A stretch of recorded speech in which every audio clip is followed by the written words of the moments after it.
The next thing we want to discuss is printing your own barcode labels. Let's say some of your products don't have a barcode label on them from the manufacturer and you need to print your own.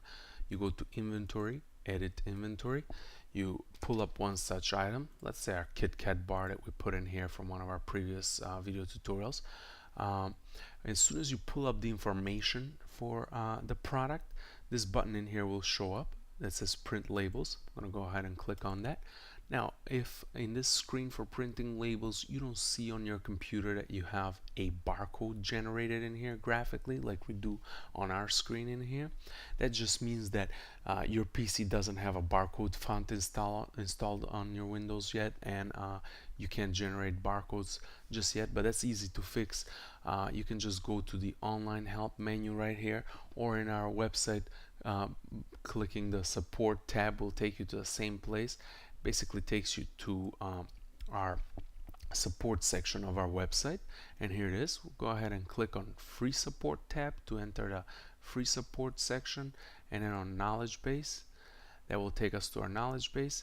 If you click on FAQ, frequently asked questions, somewhere in here you'll find the article named How to Generate Barcodes with My PC. Go ahead and click on that. It will expand the article and you'll see that it's not a very long article, not even one page.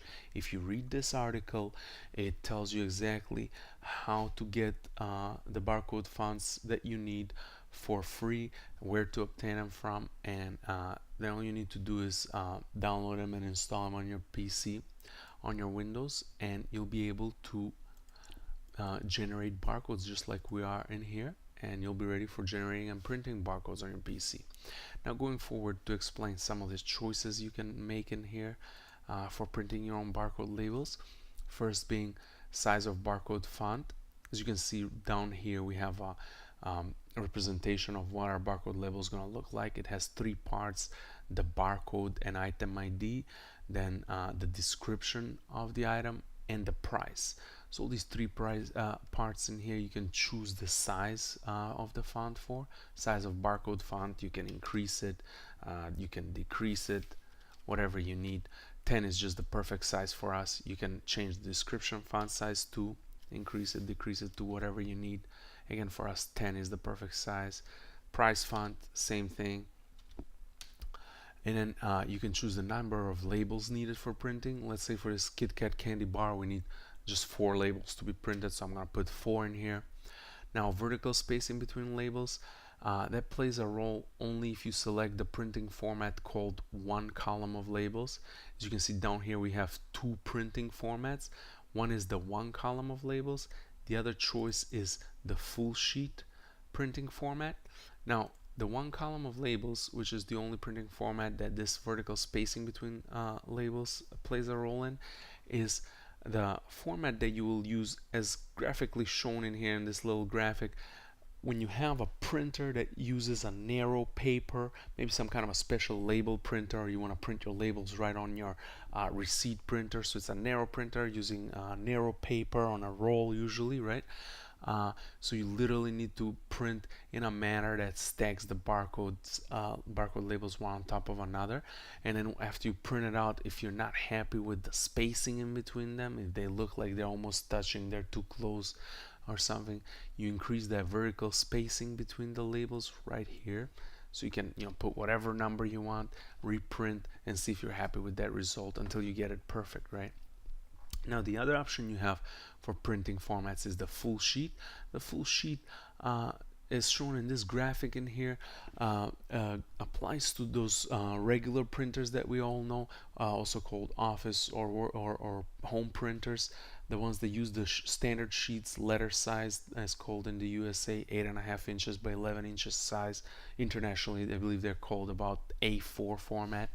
So once you print on such a sheet, basically the software is going to take care and make sure that you can print as many barcode labels as possible on that page, depending on the size of the barcode label you choose, and it's going to perfectly align them in here with their size, vertical spacing, horizontal spacing, rows and columns of labels, of course the number of labels. So there's a lot of attributes in here that would technically need to be set up by you step by step, and this will be a very tedious job, and you'll make a lot of errors before you get it just perfect.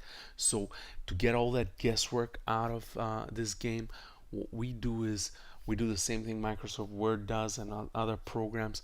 We use standardized sizes and settings for standard labels, as they're internationally accepted to be the standard. As you can see, as soon as you switch from one column of labels where there's nothing in here to a full sheet of labels, as soon as you click on full sheet, this label format picker shows up, so you can pick that label format that takes all the guesswork for you, and it has literally hundreds of labels to choose from.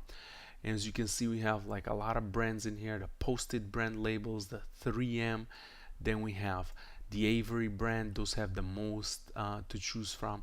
Then we have the Dymo brand, Office Depot brand, Staples brand. We'll stick to the default in here, which is probably one of the most used label sizes and formats. It's Avery 5160. Now let's say in this case you're using a sheet that you used halfway from a previous job. Maybe you like printed a few barcodes on it, and so you destroyed a few of them. Maybe you like cut them out of the page, or if you went to the store and you bought a Avery 5160 label to your office supply store, you could have gotten like a Avery 5160 format sheets for the printer with sticky labels to peel right off after you print, or you can buy them to tear them off because they're perforated. That's how this option helps you. Of course, you can print on a regular sheet of paper too and just cut them with scissors or with a cutter tool, right? But in case you're using such nice labels, ready labels from an office supply store, you went like got Avery 5160 and you have used, let's say, the first two, right? And they're peeled off if they're sticky labels, and you gotta start from position 3 with the printing. This is where you set that up. Already used sheet, start at position. Let's say I'm gonna put position 3 now. So it's gonna start printing at position 3 on the first sheet instead of the position 1. It's gonna skip position 1 and 2, right? But as I said, we're using in the full sheet printing a standard standard tool for setting up these preferences, the sizes and alignment and everything, so you don't have to go through all that, and so you can use these ready sheets that are sold in your office supply store. So you can have professionally looking labels that you can just tear off because they're perforated, or unstick like label stickers because they're sticky labels on there, right? Or of course you can use regular paper and cut them with scissors. So since we're using that option, these standards that are recognized in Microsoft Word, this option, the full sheet printing option, as soon as you hit print labels, it doesn't actually print them, but it goes to your Microsoft Word on your computer and it exports all these settings right on there. So it puts all the labels that you chose, everything you set up in here, it aligns them perfectly, sizes everything up perfectly. It does all that within 1 second, and all you gotta do is hit print from there, hit print from Microsoft Word. So it uses Microsoft Word for full sheets because we're using these standards from there, right? But if you do have selected one column of labels, then no worries. As soon as you hit print labels, it's just gonna start printing on the printer because this is a no-brainer, much less things to set up in here, right? Going back to the full sheet, we'll show you the more complicated one and the one that people like to use the most in this video tutorial. So let's select the full sheet. Let's say we're happy with our choices in here. If we were to hit print labels right now, it's going to do exactly that. It's going to open up your Microsoft Word. You don't have to have Microsoft Word on your computer, and it's going to export all this right into Microsoft Word, set up everything for you, and you're ready to print as soon as you hit print on Microsoft Word. However, let's take it one step further and complicate it even more. This option that I skipped in here is in case you need to add multiple products, not just this Kit Kat candy bar. Let's say you need to make a bigger print job for much more of your inventory, and you need to print labels for a whole lot of other products, right? So we're going to select this add multiple products or items to this print jobs. As soon as you select it, it expands this screen by a little bit, and it adds this table in here that says list of labels to be printed. So now you got to add them all to the list. So we're going to add the Kit Kat bar like we said, we want 4 of them printed, 4 labels of the Kit Kat bar. And let's do, I don't know, the Amstel beer, 3 labels of that.